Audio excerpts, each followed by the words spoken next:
صباح الخير.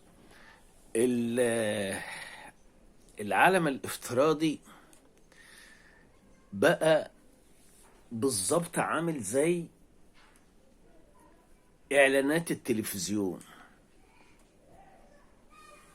شحاتة وتسول وصلبطة ومرض ومسلسلات ليس لها أي قيمة إلا عند الناس محدود الفكر أو عند الناس المرضى النفسيين والعقليين، وطول الوقت قاعدين إعلانات آه، شحاتة.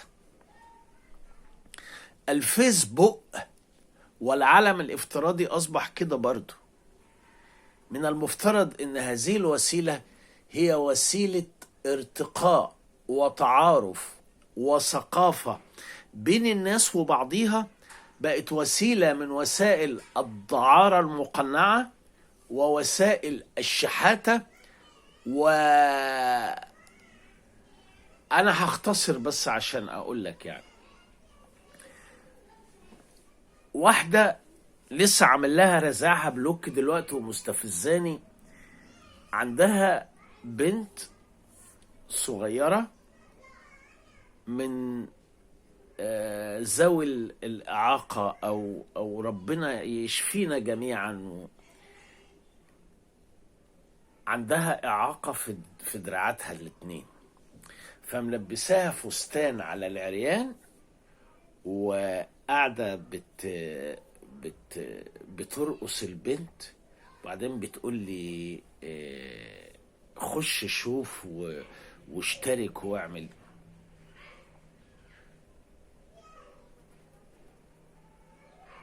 هو في ايه الناس؟ ايه الناس؟ ايه اللي جرى له؟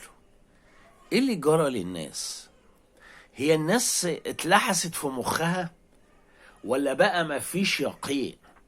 ما هو كان على ايام الرسول الكفار كانوا مبدعين على فكرة.